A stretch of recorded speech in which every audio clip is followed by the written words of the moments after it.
দরবারে আলিশানে লক্ষ কোটি শুকরিয়া যিনি আমাদেরকে আশরাফুল মাখলুকাত হিসাবে এই পৃথিবীতে প্রেরিত করেছেন। তার দরবারে আলিশানে আরো লক্ষ কোটি শুকরিয়া যিনি সরওয়ারে সররা হাবিবে দো জাহাঁ रहनुमाए जीन इंसान মুহাম্মদুর রাসূলুল্লাহ সাল্লাল্লাহু আলাইহি ওয়াসাল্লামের উম্মত হিসেবে প্রেরিত হয়েছেন। এই জন্য তার দরবারে শুকরিয়া আলহামদুলিল্লাহ। শাওয়াল মাস ঈদের মাস, তো শাওয়ালের আজকে আমাদের অনেকেরই প্রথম সাক্ষাৎ, এই জন্য সবাইকে ঈদ মোবারক। এবং বিশেষ করে বারে শরীফের রাত, সোমবারের রাত, আবার ঈদের মাসের রাত, 3 ঈদ একসাথে।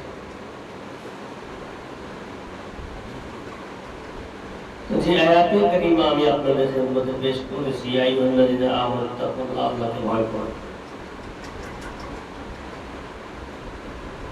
এখন ভয় করার অর্থ যদি এটি হয়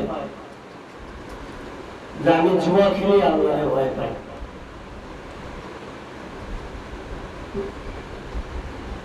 আমি মদ পান করি আল্লাহকে ভয় পাই, আমি হারাম মাল বিক্রি করি আল্লাহকে ভয় পাই, আমি গীবত করি আল্লাহকে ভয় পাই, আমি আমানতের খেয়ানত করি আল্লাহকে ভয় পাই, আমি পাওনাদারের টাকা থাকায় বড় দেই না আল্লাহকে ভয় পাই, আমি মিথ্যা অহরহ বলি আল্লাহকে ভয় পাই, আমি ইতিমের হক মারি আল্লাহকে ভয় পাই, আমি মজলুমের প্রতি জুলুম করি আল্লাহকে ভয় পাই। ভয় হইল, ভয় তিনি পান, ভয় তিনি পান যিনি নামাজ পড়েন, তিনি ভয় পান। যিনি রোজা রাখেন তিনিও ভয় পান।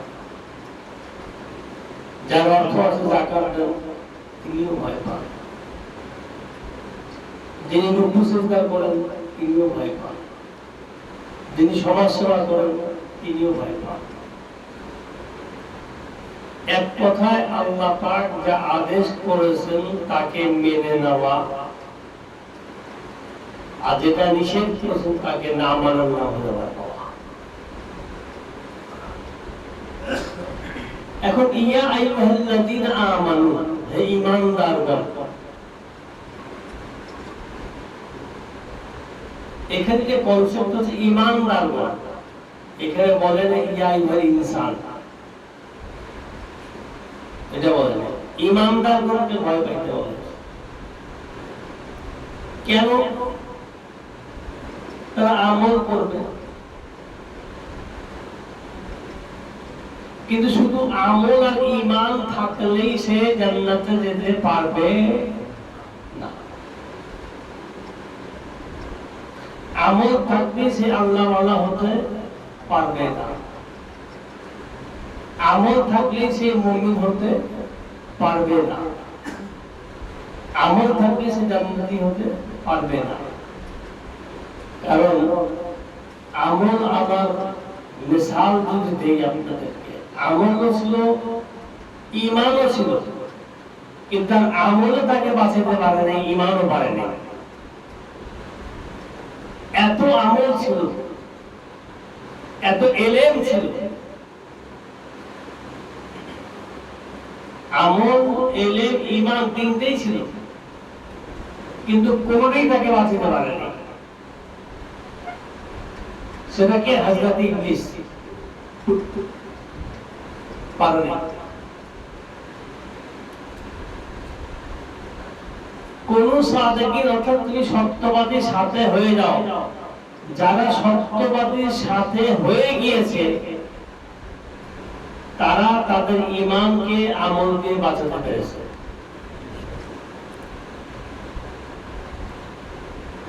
যদি কেউ মনে করি যে আমার ঈমানও আছে, ইলমও আছে, আমলও আছে, এটি আমাকে বাঁচিয়ে দিবে, তাহলে তিনি বোকার স্বর্গে বাস করেন।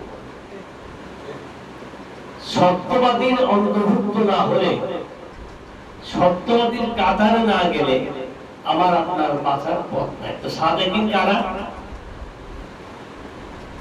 সাদেকিন কারা?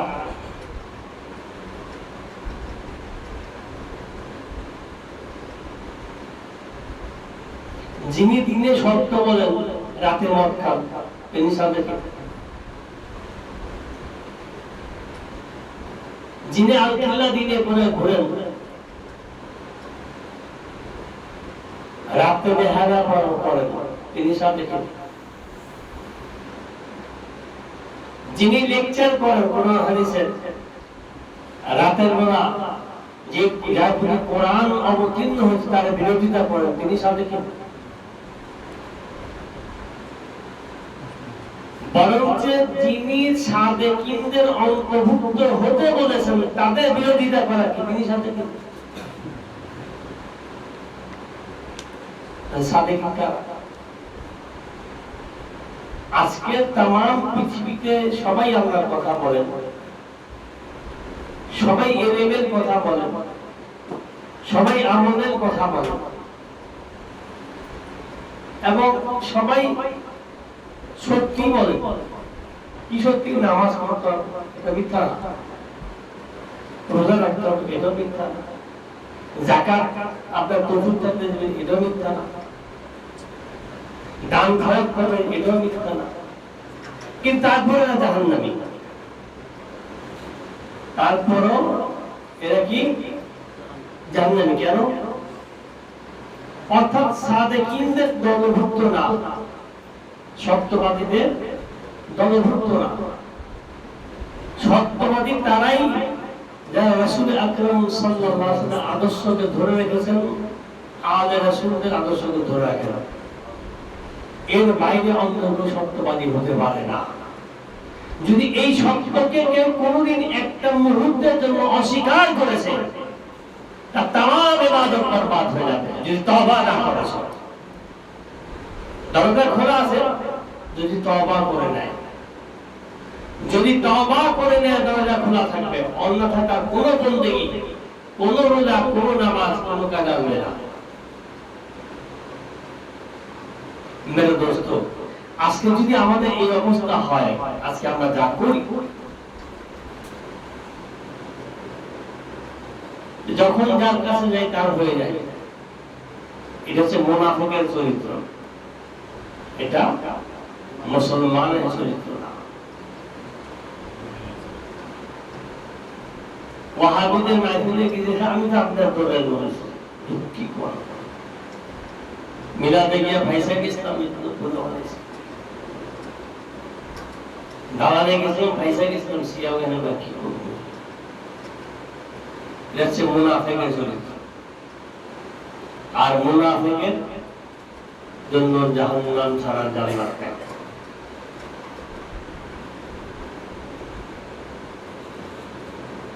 যদি কেউ মনে করে যে আমার ভিতরে ঈমান চলে আসছে, এটা বাহির হবে না,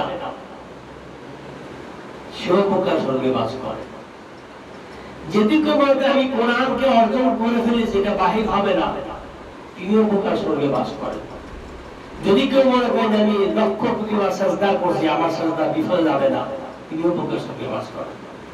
কারণ সোহবতে রাসূল যদি না থাকে, সোহবতে রাসূল যদি না থাকে, কোন ইলম, কোন আমল, কোন বন্দেগী, কোন ইবাদত আপনাকে বাঁচাতে পারবে না। আপনার মাথাকে আল্লাহর দরবারে সাজদা করতে বলা হয়েছে, কিন্তু দিলকে রাসূলের কদমে সুপর্দ করতে বলা হয়েছে। আপনার মাথা দরবারে ইলাহিতে অবশ্যই সিজদার অবস্থায় থাকতে হবে, কিন্তু আপনার যে হৃদয় আল্লাহ পাক আপনাকে দিয়েছেন, এই হৃদয় রাসূলের কদম মোবারকে আপনি সুপর্দ না করা পর্যন্ত আপনার ওই সিজদা কিয়ামত পর্যন্ত কোনো কাজ হবে না।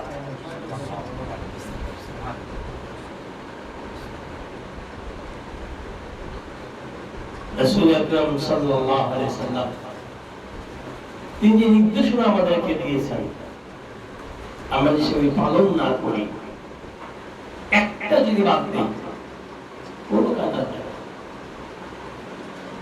ওনার সর্বপ্রথম কথাই ছিল যে তোমরা সত্যবাদীদের দলভুক্ত হয়ে যাও, অন্যায় বিরোধিতা করো, হক পথ চলো, সত্যবাদীর সাথে কোরআন বলছে, উনি বলেন। উনার হাতে বাদ দিয়ে দিতে হবে, যারা কোরআন কোরআন করে তাদেরকে কোরআনের কথাই বলে। সৎ পথে আদেশ দান করো, অসৎ পথকে নিষেধ করো এবং সত্যবাদীদের অন্তর্ভুক্ত হয়ে যাও।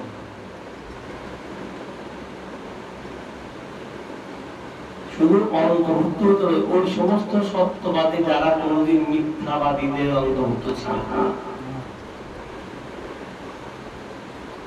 সত্য যাদেরকে দেখলে অহংকার করে,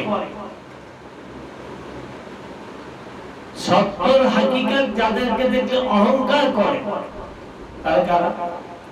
আহলে রাসূল। তারা আহলে রাসূল। আহলে রাসূলের দোয়া ছাড়া বাকি সবার জীবনে মিথ্যা, অন্যায়, ত্রুটি আছে।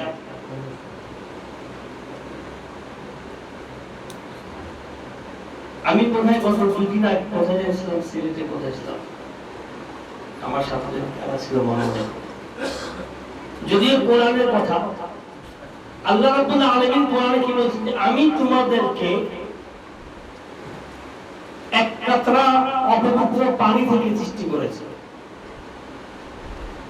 এই দুইটা কনসেপ্ট যদি বিচার করেন তাহলে বুঝবেন যে আল্লাহ পাক আহলে বায়াতকে কত বড় শান দিয়েছেন। কি বলছেন? আমি তোমাদেরকে এক কাতরা অপবিত্র পানি থেকে সৃষ্টি করেছি, তুমি পবিত্রতা অর্জন করে আমার কাছে আসো। এটা পৃথিবীতে যত বড় আল্লাহ ওয়ালাই হোক, এই আইন তার জন্য প্রযোজ্য, এই আয়াতে কারিমা তার জন্য প্রযোজ্য। কিন্তু আহলে রাসূলের প্রসঙ্গ যখন এসেছে, আল্লাহ পাক বলেন, আমি রবের যতটুকু হক ছিল আপনাদেরকে পবিত্র করা, ততটুকু পবিত্র করে পাঠিয়েছি। মেরে দোস্ত, যাদেরকে পবিত্র করে পাঠিয়েছেন তারা, আর যারা অপবিত্র হয়ে এসেছে তারা কি এক? কোরআন এখানে স্পষ্ট ডিক্লারেশন করে দিয়েছে তাদের জাত আলাদা, আমার জাত আলাদা। তাই আমার পর্যন্ত কোরআনে এই আয়াতকে দ্বিখণ্ডিত করা যাবে দুইটা কি? যেটা আমার জন্য অপবিত্র তাদের জন্য করে বাদ দেওয়া যাবে না, বা কেউ অপবিত্র করতে পারবে না। তাহলে ওই জাতের বড় বড় হওয়ার যারা চেষ্টা করতেছে এখন পর্যন্ত, কাজ হবে না।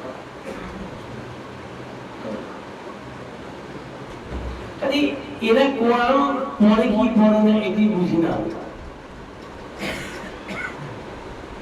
এটা তো আমার কথা না বাবা, এটা আমার বাপ দাদারও কথা। দারুণ আমি যুক্তির কারণে একটা কথা বলে দিলাম, তাও তো কোরআন ঘোষণা করছেন, আপনি কোরআনকে কিভাবে অ্যাভয়েড করবেন? যদি কোরআন না মানেন আপনি মুসলমান হতে পারবেন না।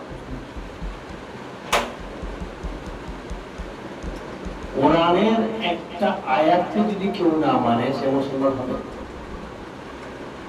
প্রথম বলছে আলিফ লাম মিম যালিকাল কিতাবু লা রাইবা ফীহি, এই কিতাবে যাহা ছিল সমস্ত সত্যকে মানতে হবে।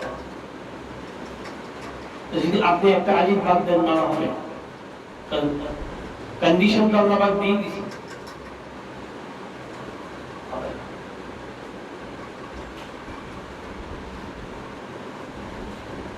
এখন যে জাতি আল্লাহ পাক এত বড় শান দিয়েছে,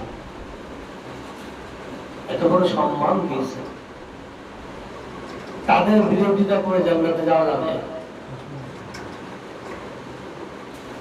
তাদের বিপক্ষে গিয়ে জান্নাতে যাওয়া যাবে? ভাই আপনি দুনিয়ার ক্ষমতা দেখেন না। আজকে সারা বিশ্বে জালেমরা শাসন করতেছে, সারা বিশ্বে। হাতে কোনো দু একটা রাষ্ট্র হতে পারবেন যেখানে জালেম নাই, কিন্তু জালেম না থাকলে মাজলুম সব জায়গাতেই আছে, জুলুম হচ্ছে কারণ কোনো না কোনো ভাবে।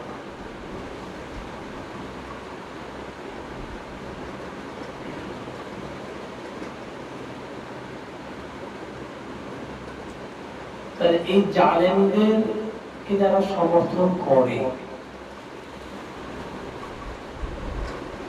তারা জালেমের অন্তর্ভুক্ত কিনা?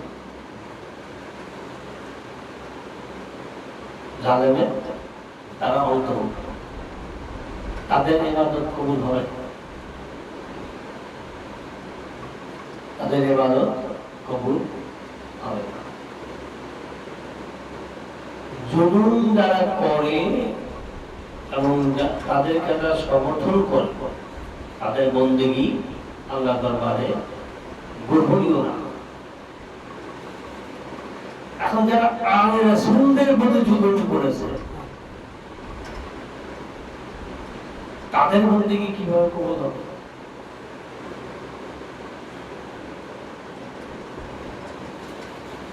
যারা রাসূল আকরাম সাল্লাল্লাহু আলাইহি ওয়াসাল্লামের আওলাদদের ঘরবারকে পুড়িয়ে দিয়েছে তাদের বন্দেগী কিভাবে কবুল হবে? আমি উলামাদের কনসেপ্টই আসতেছি, ওনারাও বাস করেন জালেমদেরকে সমর্থন করলে তারা জুলুমের অন্তর্ভুক্ত হয়ে যায়, তারা জালেমের অন্তর্ভুক্ত হয়ে যায়। যদি তাই হয়ে যায় তাহলে গত ১,৫০০ বছরে আলে রাসূলদের প্রতি যে অন্যায়গুলি করা হয়েছে এগুলি কি জুলুম না? এই সমস্ত জুলুম যারা করেছেন তারা সাহাবী নাকি? বা এই সমস্ত জুলুমকে যারা সমর্থন করেছেন তারা আলেম থাকে? এই সমস্ত জুলুমের সপক্ষে যারা ছিলেন তারা জান্নাতে যাবে? এটা আমার প্রশ্ন। তাদের কাছে মেরে দোস্ত দেখেন, বাংলাদেশের সুলতানকে শাহজাহান ইয়েমেনি রহমাতুল্লাহ, দেখেন যারা আল্লাহ ওয়ালা হয়ে যায় তারা কিন্তু কাউকে কখনো ছোট করে না। আমি এটা একটা সংক্ষিপ্ত কথা বলি। এ দেশ থেকে যখন দিল্লিতে, তখন তো দিল্লি ভারতবর্ষ অংশ ছিল, এটা ভারতবর্ষ অংশ ছিল, বোরহানুদ্দিন শাহ যখন চিঠি দেখলেন দিল্লি সম্রাটরা যেখানে এই অন্যায়গুলি হচ্ছে, তখন কিন্তু এখানে আসার কথা ছিল মাহবুবুল আলী নিজামুদ্দিন রহমাতুল্লাহ, উনি আসবেন না। উনি আসার ৫ দিন আগে শাহজাহান ইয়েমেনি দিল্লিতে হচ্ছেন। মাহবুবুল আলী নিজামুদ্দিন এবং শাহজাহান এক ভালো বন্ধু এবং সমকক্ষ তারা একই সময়। তো শাহজাহান ইয়েমেনি তিনি ওই সময় আর্মির চিফ অফ স্টাফ ছিলেন, ইয়েমেনের আর্মি জেনারেল ছিলেন। তো মাহবুবুল আলী নিজামুদ্দিন তাকে বলেন যে যুদ্ধের কৌশল আমি বুঝি না, আপনি যেহেতু আর্মিতে ছিলেন যুদ্ধের কৌশল আসবে বললেন, আপনি চলে যান।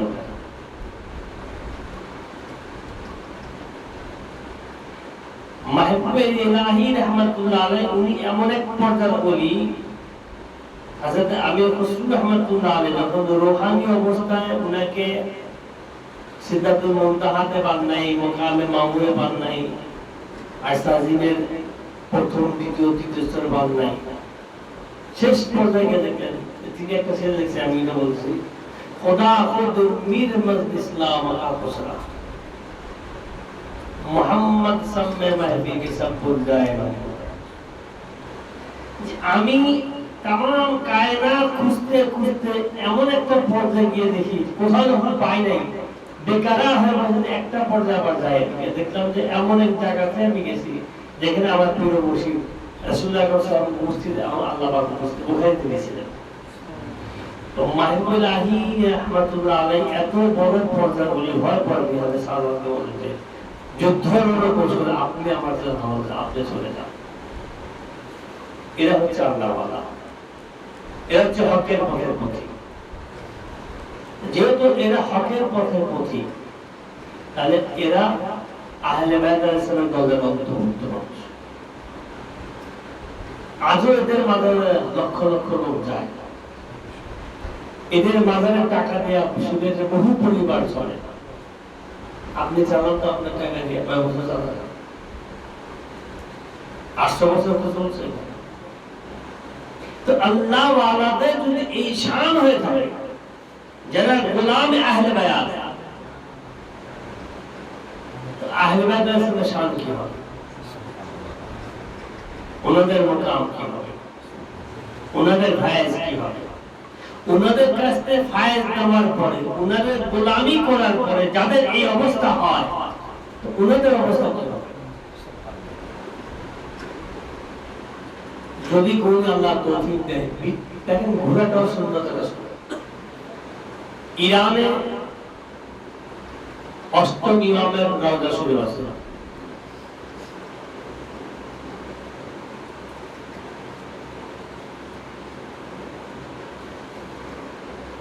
ইমাম রাজা ইসলামের কথা বলে। আমার জানা মতে আর কি, আমার জানা মতে গত 40 বছরে ইরান গভর্নমেন্ট ওই রওজা থেকে কয়েকশো কোটি টাকা দান দিয়েছে, যেটা আদৌ শোধ করে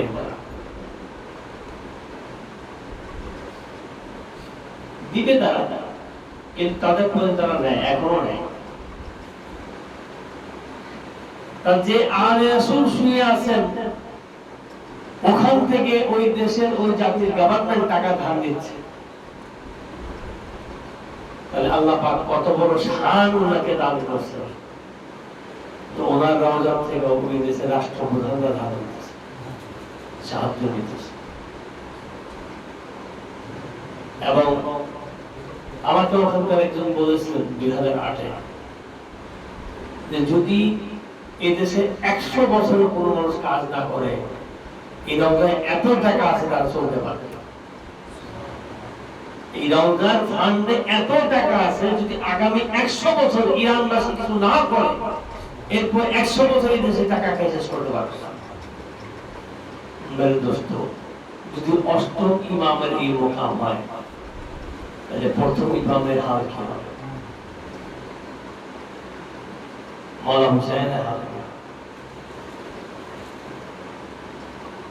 আসলে এগুলি আমাদের আলোচনা করে মাথা ব্যথা হবে। আর আমি আপনাদেরকে বহুবার অনুরোধ করছি, আজকে আবার বলবো, আমাকে ভালো না লাগলে সমস্যা নেই, আমাদের ভালো না বাসতো আপনাদের চাল যাবে না, আমার কিন্তু আগে রাসূলকে ভালোবাসে।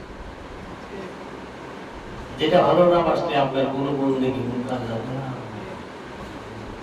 এবং যারা জীবনে একবার শুনছেন যে এই লোক রাসূলের খেলাফ কথা বলে, ওর সহবত যদি আপনারা কেউ বসেন, আপনাদের কোনো গুণ দেখি কাজ যাবে না। যতদিন না দেখেন যে লোক তওবা না করছে, আপনার কোনো ইবাদত কাজ যাবে না। কোনো বন্দেগী আছে, সে যত বড় ভালো ভক্তি হোক, তার সুর যত ভালো হোক, যত বড় দিয়ে সে সুর বানাক, কাজ হবে না। কারণ যিনি প্রকাশ্যে আলে রাসূলের বিরুদ্ধে কথা বলে, সেই প্রকাশ্যে ক্ষমা না চায়, তার সহপথে যদি আপনি যান, আপনি আলে রাসূলের বিপক্ষে চলে গেলেন। কাজে আপনার কোনো বন্দেগী আল্লাহর দরবারে গ্রহণীয় হবে না। ওই দিন না ভাই ঠিক আছে, পাঁচটা বলতে একটু কথা ভালো লাগে, যে একটা কথা ভুল বলতে পারো।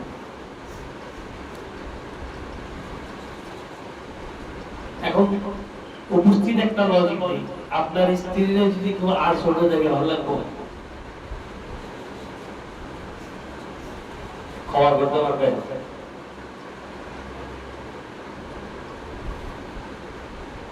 যদি আপনার ঘরের স্ত্রীকে কেউ আর ছোট দেখে আপনার ভালো লাগবে না, আমাদের রাসূলকে আর ছোট দেখে আপনার ভালো লাগে, আপনি আবার মুসলমান দাবি করেন। যে রাসূলের কলমা পড়ে খুতবাতে স্ত্রীকে বৈধতা দিয়েছে,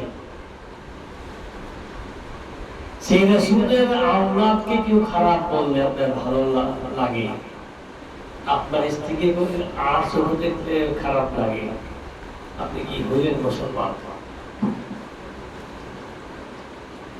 কোন টাইপে পড়েন আপনি?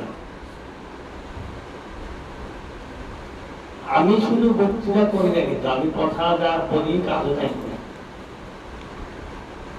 আমি একদিন না, আপনাদেরকে হাজার দিন বলছি, আমার স্ত্রী পুত্র পরিবার যদি কোনোদিন আমি দেখি রাসূল আলে রাসূলের খেলাফ, আমার 1 সেকেন্ড লাগবে না বাসা করে, 10 মিনিট পরে ঘরে বলতে মনটা খোলা। এবং আমার স্ত্রী পুত্রের হাতে পড়াশোনা জিজ্ঞেস করি যে আমি ব্যক্তিগত তাদের সাথে চিলাচ্ছি বলি না, আমার দিকে ভ্রুক্ষেপই নেই। আমার বক্তব্য কি রাসূল আলাইহিস সালামের গোলামি করা বাস, এর বাইরে আমি এই বাইরে ছিলেন এর সম্পর্কে যে সম্পর্কিত তার চেয়ে বড় আত্মীয়, এই সম্পর্কের সাথে যে বিরোধিতা তার চেয়ে বড় শত্রু আমার জন্য। কাজে মেরে দোস্ত, এই জিনিসগুলি একটু খেয়াল করেন। আমি জানি আপনারা অনেকে এইগুলি পারেন না, কিন্তু এখন তো অ্যাটলিস্ট ম্যাক্সিমামই আমরা বয়স শেষের দিকে, যদি এখনো না পারেন আর কবে পারবেন? যদি এখনো নাফসের গোলামি করতে হয় এই শেষ বয়স আইসা, তো তার গোলামি কবে করবেন? মেরে দোস্ত, আমি যেহেতু আপনাদেরকে ভালোবাসি, ভালো জানি না, আপনাদের ভালো চাই, কিন্তু চাওয়ার বস্তু একটা জায়গাতে রাসূল আলাইহিস সালামকে ভালোবাসি। ওনাদের বিপক্ষে যারা যায় তাদের সাথে সম্পর্ক রেখে, স্ত্রী একটা গেলে 10টা পাবে, কিন্তু ওই দোয়া জীবন বন্ধ হয়ে যায় আর ওই অবস্থায় মারা যান, কেউ বাঁচাতে পারবে না। কেউ যদি মনে করেন রব্বুল আলামিন বাঁচা দিবে, সে তার কনস্টিটিউশনের বাইরে যায় না, আর সে কোরআনে যা বলছে বাইরে সে যায় না, যাবে না। অনেকে বলেন না তিনি রহমানুর রহিম। বাংলাদেশে অনেক নাম করা বদমাশ ছিল কিছু, হয়তো দেশে বাইরে গিয়ে তারা টাকা পয়সা অর্জন করছে, তারা শুনি জুলুম, আমরা জুলুম বরদাস্ত করি না। জুলুম বরদাস্ত না করলে আমরা দেল খাচ্ছি বছর পর বছর, বহু লোক আছে বাংলাদেশে চিনি আমি। তাদের মধ্যে কেউ কেউ আমার সাথে কয়েকবার কথা বলছে, হুজুর পাক সাল্লাল্লাহু আলাইহি ওয়াসাল্লাম এই যে কোর্সে যা মানতে পারি না। আমি কোন দুজনকে জিজ্ঞেস করছিলাম, তুমি উনার উম্মত না উনি তোমার উম্মত? আর কথা বলা, আমি আল্লাহ কি তোমাকে এই অথরাইজেশন দিয়েছেন তুমি রাসূলের বিচার করবা? স্টুপিডের বাচ্চা, গালি জানাও দিছি ইনশাআল্লাহ। আমার মেজাজ খাওয়া যাবে করে চাইলে কথা বলি, হঠাৎ তোমার কথা বলি। এদেরকে ব্রেন ওয়াশ এমন ভাবে করছে। আরেকটা কথা আমাকে বলছিল 2-4 জন লোক, যে উনি যদি এত বেশি জানতেন বুঝতেন, তাহলে ওনার 2 রাতিকে এভাবে মারছেন, উনি দোয়া করে না করতে পারতেন।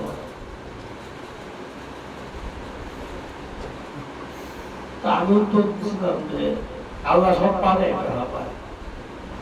ওভাবে ঘুরতে যখন হুজুর পাকের দম দেওয়া ছিল যে আল্লাহ ঠেকাতে পারেন,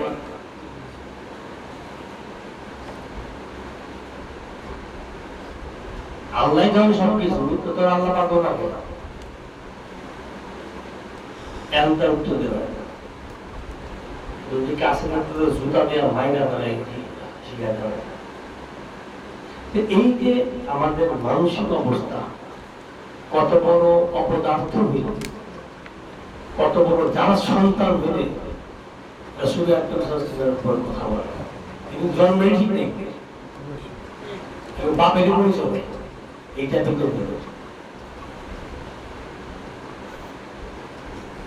এইটা তো কিন্তু বাপেরই ঠিক নেই, এখন জন্মেরই বৈধতা নেই। তো অবৈধ যারা জন্ম, এগুলোর সাথে কথা বলার আমার পক্ষ আবার বলতে হবে আমার কাছে। দেখেন আল্লাহ পাক বলছে আমাকে ভয় কর। আল্লাহ কি জানে না? আল্লাহ জানে না। আল্লাহ পাক বলছে ভয় এই কারণেই করবা যাতে তোমার সাথে আমার রাসূলের মাধ্যমে যে সম্পর্ক হয়েছে, মহব্বতের যে মোকাম তৈরি হয়েছে, এইটা যাতে বাকি জীবনে না ভাঙে, এই জন্য ভয় করবা। আল্লাহকে ভয় এই জন্যই করব যে রাসূলকে তিনি ভালোবাসতে বলেছেন, ভালোবাসার পরে যে রাসূলের কদম মোবারকের করিব হব, ওই কদম থেকে যাতে আর জুদাই না হয়, আল্লাহর অভিশপ্ত না হয়, এই জন্য ভয় পাবে। ইত্তাকুল্লাহ হলে যে আল্লাহ জানেন তাকে ভয় পাইতে হবে।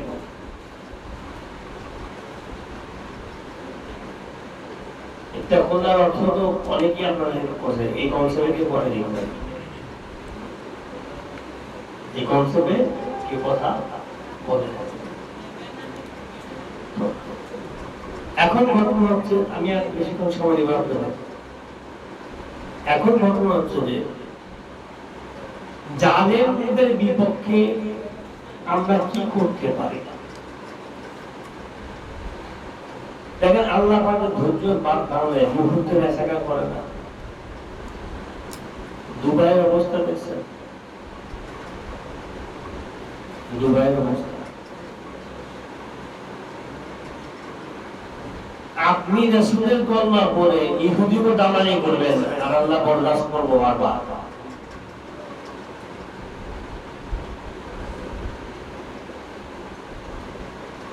আপনি রাসূলের অর্থ খাবেন আর অন্য জাতির ওই অর্থ দান করবেন মুসলমানদের সাথে বেঈমানি করে, বরদাস্ত করে আল্লাহ।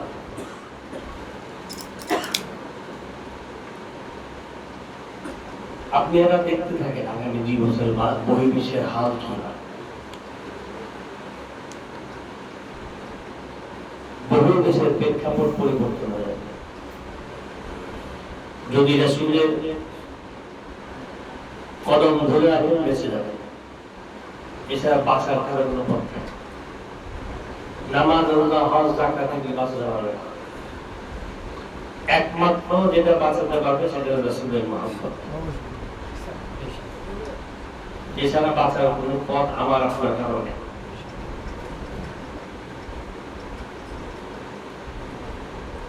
দেখেন শেখ জালাল ওনার খানকাতে উনি আমাকে একটা কথা বলেছেন তার প্রথম পরিচালনার সাথে।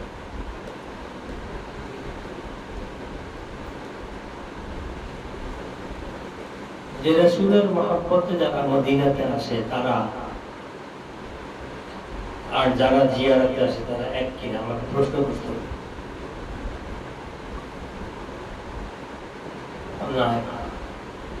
কেন এক না? এই জন্য এক না, মহব্বতে যে আসে এখানে সে ওনার কাছ থেকে চাইতে আসে, আর জিয়ারতে যারা আসে তারা দিতে আসে। প্রথমটা বুঝছি তো, বা দ্বিতীয়টা বুঝিনি। আগে যারা জিয়ারত করতে তারা হাত তোলে, আল্লাহ আমি যা কিছু করছি সমস্ত রাসূলের মুখে দান করা। আর যারা মহব্বত আছে তারা চাইতেছে আসলে এই কদম থেকে জুদা করে দিয়ে,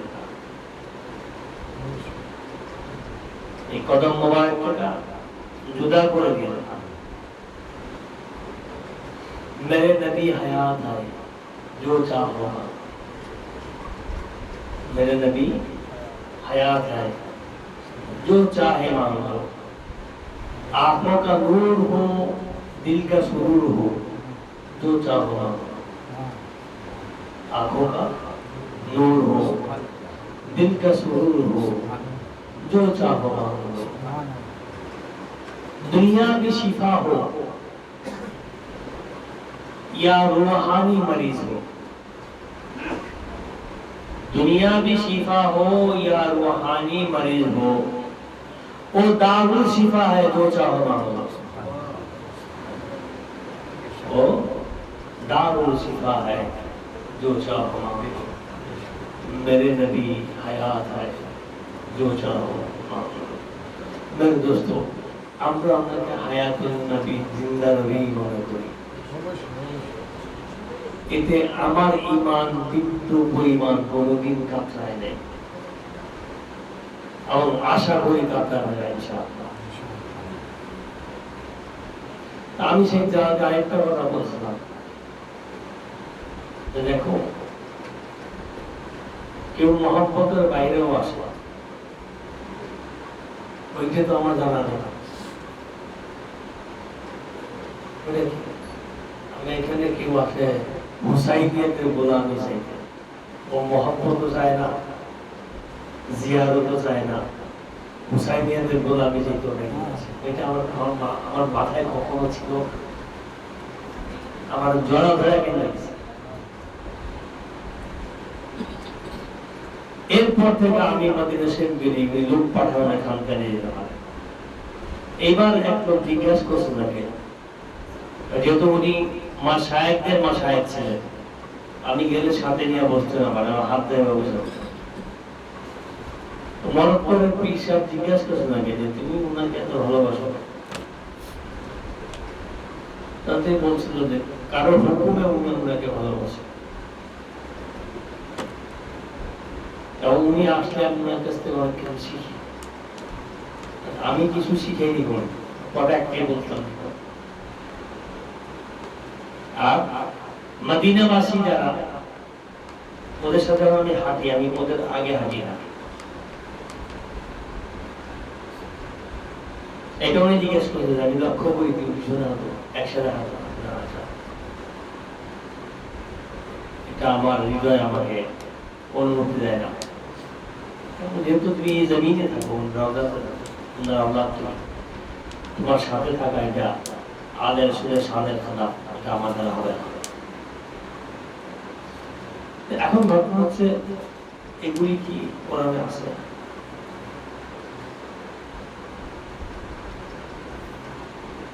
ইশকের মুকাম আপনাকে যা শিখাবে, ওটা কোনো হাজার কিতাব কোনোদিন দিতে পারবে না। ইশক মানুষকে যা শিখায়, এলেম তার জীবনে জানে। ইশক মানুষকে যে ঘর দেখায়, এলেম কোন সেই ঘরে ইমারত তৈরি করতে পারে না। আর এই ইশকে রাসূল যারা জীবন যাপন করে, তারা গাছতলায় থাকলেও জান্নাতে থাকে, তারা গাছতলায় থাকলেও জান্নাতে থাকে। ইশক বিহীন আপনি এসিতে থাকতে পারেন, রাজপ্রাসাদে থাকতে পারেন, থাকেন ঠিকই, কিন্তু আপনি আপনাকে জিজ্ঞাসা করেন শান্তি আছে কিনা।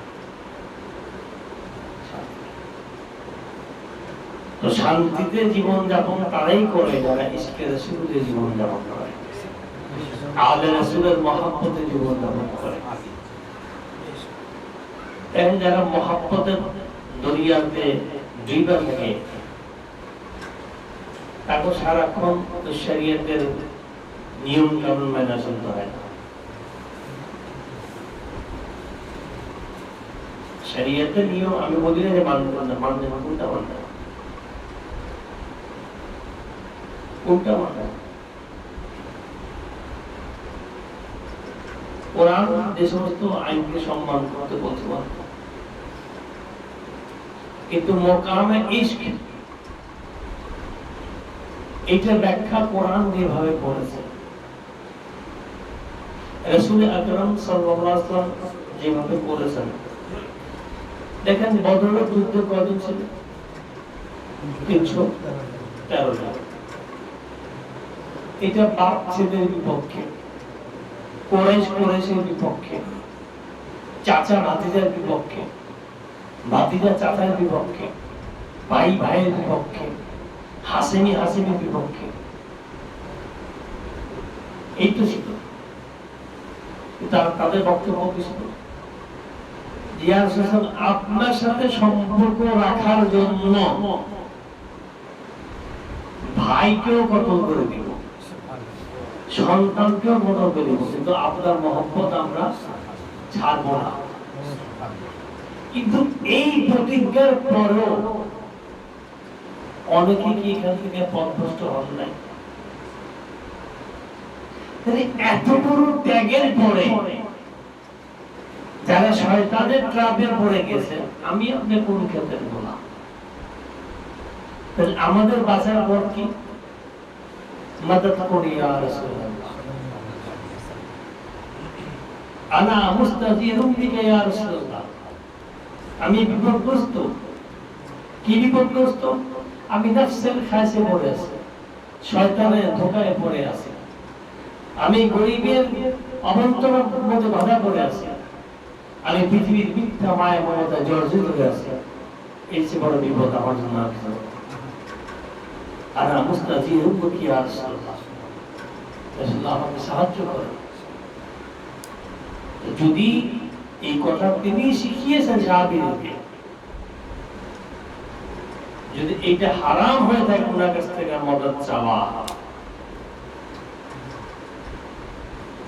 তাহলে হালাল কি হবে?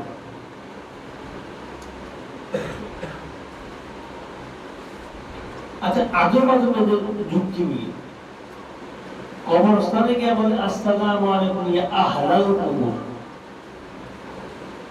কি বলে? ইয়া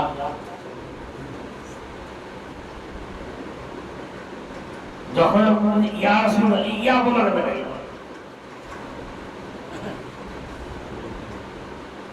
রাসূলকে ইয়া বলা যাবে না, মানে কত বড় নাম ছাগল হইলে এই টাইপের যুক্তি দেওয়া, অত্যন্ত কবরস্থানে গিয়ে বলতে আসসালামু আলাইকুম ইয়া আহলাল কুবুর। রাসূলের গোলাম ও মরে পৌঁছে গেছে কিনা এটাও জানে না, ওরে ইয়া বলতেছে।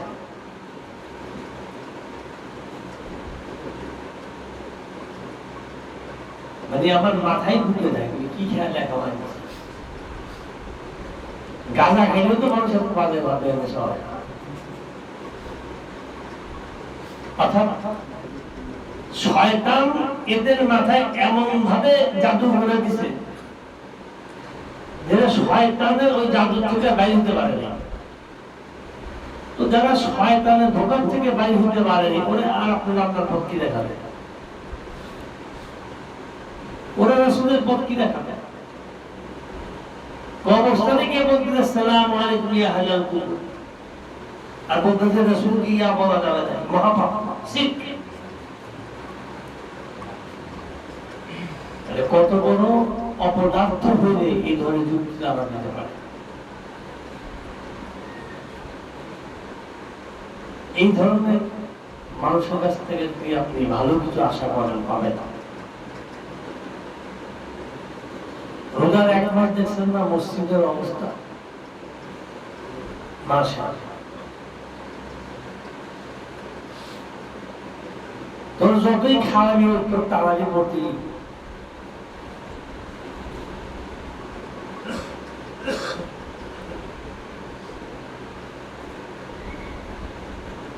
একুশে রমজানে মওলার শাহাদাত জানেই না, হায় হায়।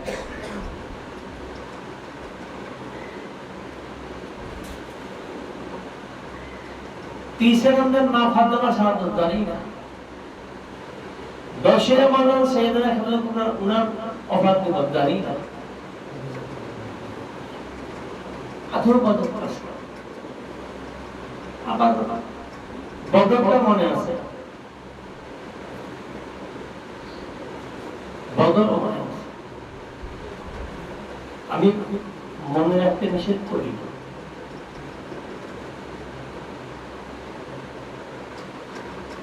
যেই বদর আপনি মনে রাখছেন সেই বদরের যিনি নেতৃত্বর তাজ ছিলেন মাওলায়ে কায়নাত।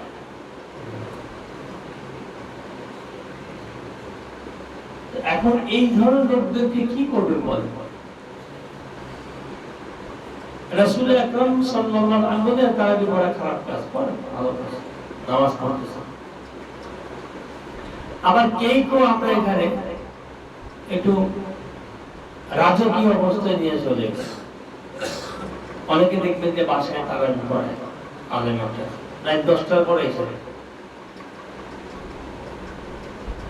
গেছে, 10টা পরে এই আধা ঘন্টা একটু বসুন, চাটা খায়। মোল্লার অবস্থা দেখেন,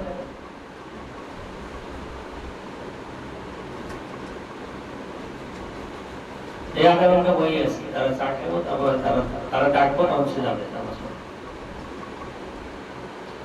তো যে দেশের আলেমদের এই অবস্থা,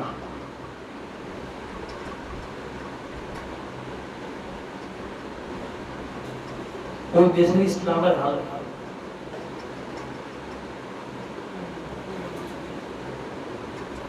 আবার হাফেজ, কারি, মাওলানা, মুফতিও আছে না।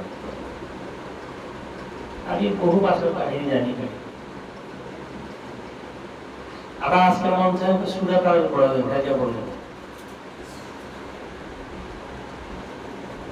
এটা কি ইবাদত হলো না তামাশা হলো? আবার তার উপরে মানুষ দৌড়িয়ে গেছে, বুঝলাম না কাহিনী।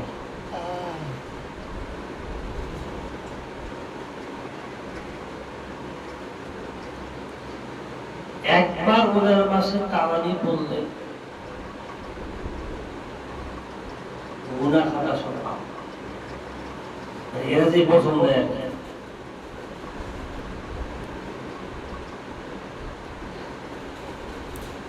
বাকি জীবন আর কিছু করার দরকার নেই। কোন হাদিস আছে? হাদিস আছে, মাসলা মাসাইল আছে।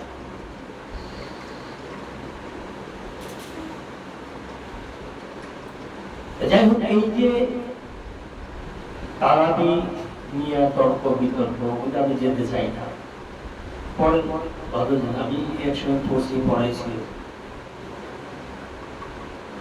এখন মন চেয়ে পড়ি না, খতম করি, খতম করি, যতটা করি। কিন্তু ওর হাদিসে কি ছিল? আপনি রোজার মাসে হয় কোরআন শরীফ পড়বেন, খতম করবেন, একটা পড়বেন, হয় তারাবিতে পড়বেন বা শুনেন। তারাবিতে কাজে যারা কোরআন জানে না তাদেরকে বলা যায় তুমি কোরআন শুনো, কিন্তু নামাজের সাথেই শুনতে হবে এমন কোন আইন ছিল না। এটার উপরে যতটা জোর দেয় রোজার মাসে মোল্লারা, আমাদের মুসল্লিরা, চরিত্রের উপরে জোর দেয় না। এরা ঠিক আছে, এবার রোজার মাসে যে পবিত্র অর্জন করেছে, বাকি জীবন আর অবগত হবো না।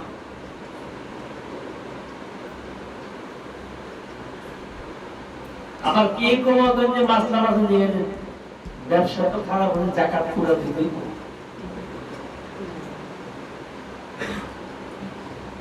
জাকাত কি তোর বাপের সম্পদ? আল্লাহ রাসূলের আইন, ওরা দিবি, জিজ্ঞেস করো। এখন ঘটনা হচ্ছে, একটা কথা আমি বহু আগে বলতাম, এই যে কিবলা আছে আব্দুল হামিদ মাসুদ সাহেব, অনেক আগে বলতাম, ইসলাম জিন্দা হোতা হ্যায় হর কারবালা কে বাদ। এর সাথে আমার একটা ডায়লগ আছে, মাঝে মাঝে একটু লিখতাম, তো এর সাথে একটা কথা অ্যাড করতাম, ইনসান কো হোশ আতা হ্যায় জওয়ানি খো জানে কে বাদ। इंसान को होश आता है जवानी खो जाने के बाद। যখন যৌবনকাল থাকে না, তখন দেখবে ঝড় মসজিদে দূরে। এই যে আমাদের অবস্থা, ম্যাক্সিমাম মসজিদে দেখবেন অবস্থা, 3 জন ধরে গেছে মসজিদ।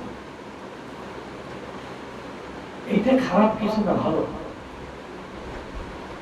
কিন্তু যৌবনকালের বন্দেগী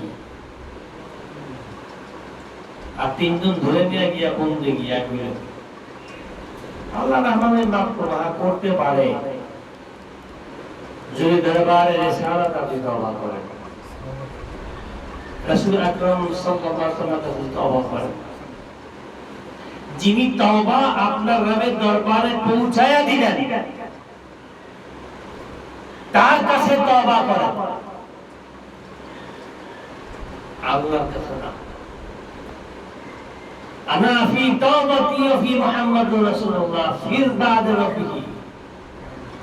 আমার তওবা প্রথম দরবারে রিসালাতে রাসূলের কাছে করতে হবে।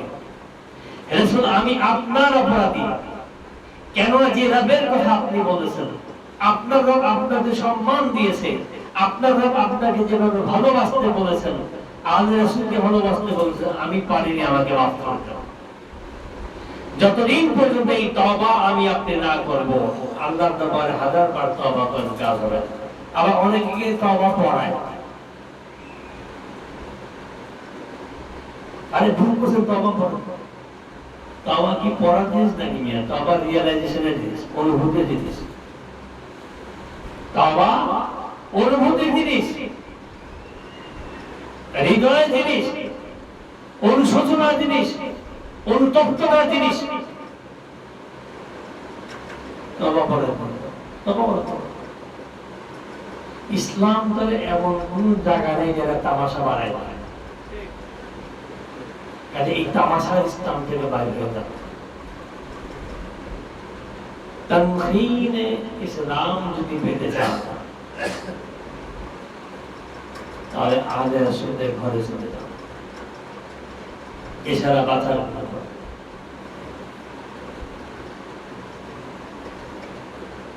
আল্লাহ পাক আমাদেরকে তৌফিক দান করুন। এবং আমার যে দুজন বন্ধু মদিনা বাসে চলে গিয়েছেন, তাদেরকে আল্লাহ পাক হাবিবুল্লাহ সাল্লাল্লাহু আলাইহি ওয়াসাল্লাম হিসেবে জায়গায় স্থান করুন। যেহেতু ওনারা জান্নাতুল বাকিতে শায়িত আছেন, এটা আমাদের মুস্তাসিবি, তবে ওখানেই যাতে থাকেন আল্লাহ পাক, যাতে ওই অবস্থাতে ওখানেই রাখেন।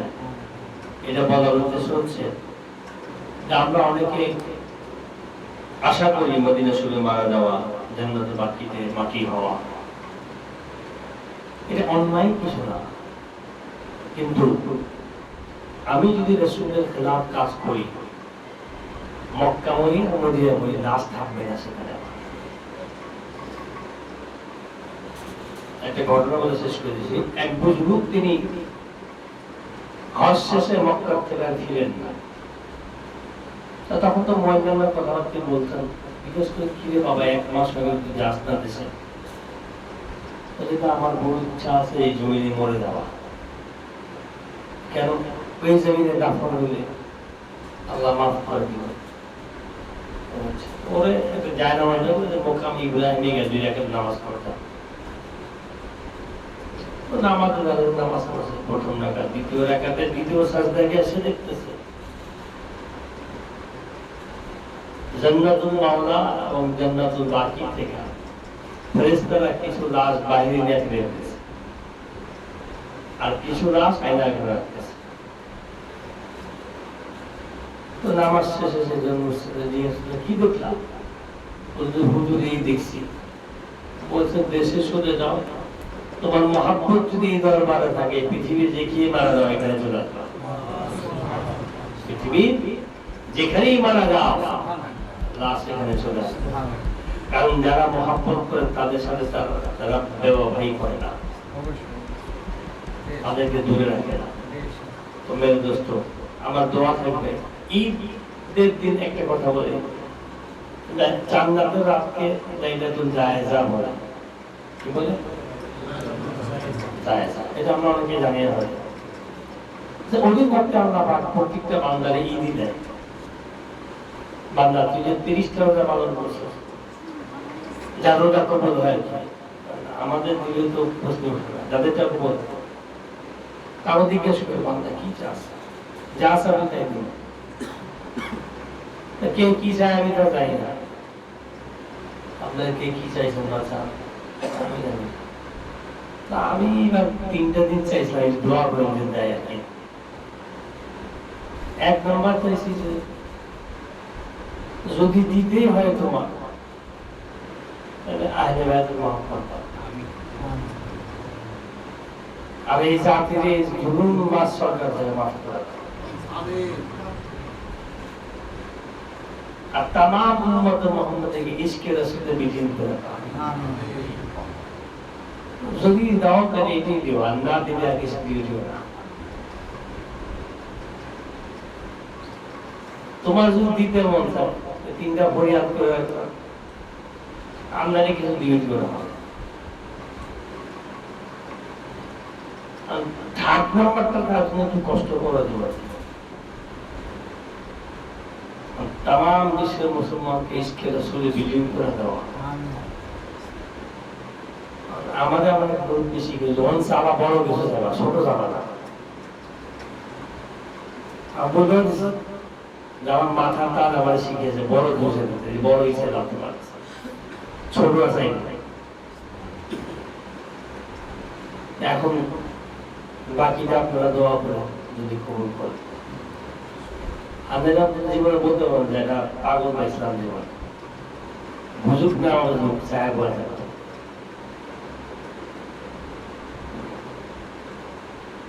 আসলে আমি এটা সবসময় চাইছি, তবে এই বাড়িতে জোর দিয়ে চাইছি। আমার দোয়া থাকবে আল্লাহ পাক আপনাদেরকে এই শাওয়াল মাসের ঈদের মানে খুশি, তো দ্রুত আল্লাহর যত খুশি আছে আলের সাথে সত্যি আপনাদেরকে দান করুন। আপনাদেরকে, আপনাদের পরিবারকে, এবং বিশেষ করে একটা দোয়া আমি চাই আমার ব্যক্তিগতভাবে, আমরা যারা একসাথে উঠা বসা করি, আমাদের আগামী প্রজন্মতে যাতে কেউ গোস্তাকে রাসূল না জন্মায়। এটা অনেক বড় একটা অভিশাপ। এই অভিশাপ থেকে আল্লাহ পাক হাসনাইন কারামানের ওয়াস্তে মাফ করে। এটা অনেক বড় অভিশাপ।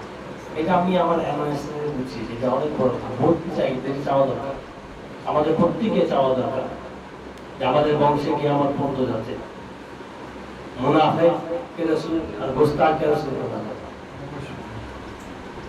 রাসূলকে ভালোবাসতে পারি না, সেটা অন্য কথা। রাসূলের সাথে গোস্তাকি করা এটা অনেক বড় খারাপ জিনিস। এখান থেকে আল্লাহ পাক আমাদেরকে হেফাজত করুন, আমাদের আগামী প্রজন্মকে হেফাজত করুন, এবং যে শাসন ব্যবস্থা আমার রাসূল পছন্দ করে না, ওই শাসন ব্যবস্থা থেকে আল্লাহ পাক এই জাতিকে মুক্তি দান করুন। অনেক কথাই বলেছি, আমি কাউকে কখনো ছোট করার জন্য কষ্ট বলি না। এরপর যদি কষ্ট হয়ে থাকে মাফ করে দিন। আলহামদুলিল্লাহ রাব্বিল আলামিন।